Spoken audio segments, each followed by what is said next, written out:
एक आदमी जिसका नाम जसमीत था, वो बहुत ही खूबसूरत लड़की से शादी करता है जिसका नाम जस्सी था। शादी के बाद जसमीत और जस्सी बहुत प्यार से रह रहे थे। वह उसे बहुत चाहता था और जस्सी की खूबसूरती की हमेशा तारीफ किया करता था। लेकिन समय बीतते बीतते धीरे धीरे जस्सी को चर्म रोग हो गया और धीरे धीरे उसकी खूबसूरती जाने लगी। खुद को इस तरह देखकर जस्सी के मन में डर समाने लगा कि यदि वह बदसूरत हो गई तो उसका पति उसे नफरत करने लगेगा और उसका नफरत बर्दाश्त नहीं कर पाएगी। इसी बीच एक दिन जसमीत को किसी काम से शहर जाना पड़ा। काम खत्म कर जब वह घर वापस लौट रहा था तभी उसका एक्सीडेंट हो गया। एक्सीडेंट में जसमीत ने अपनी दोनों आंखें खो दी, लेकिन इसके बावजूद भी उन दोनों की जिंदगी सामान्य तरीके से आगे बढ़ रही थी।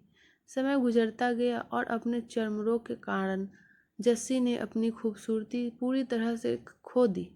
वह बिल्कुल बदसूरत दिखने लगी, लेकिन अंधे जसमीत को इस बारे में कुछ भी पता न था।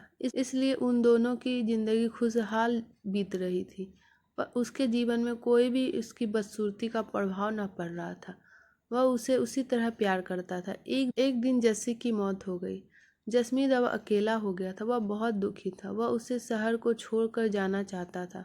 उसके अंतिम संस्कार की सारी क्रियाविधि पूर्ण की और वह शहर छोड़कर जाने लगा। तभी एक आदमी ने उसे पीछे से पुकारा और पास आकर कहा, जसमीत, अब तुम बिना सहारे के अकेले कैसे चल पाओगे? इतने साल तो तुम्हारी पत्नी तुम्हारी मदद किया करती थी।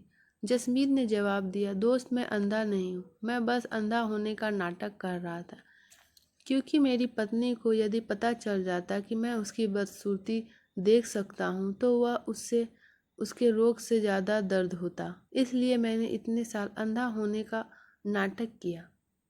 वह बहुत ही अच्छी पत्नी थी। मैं उसे बस खुश रखना चाहता था।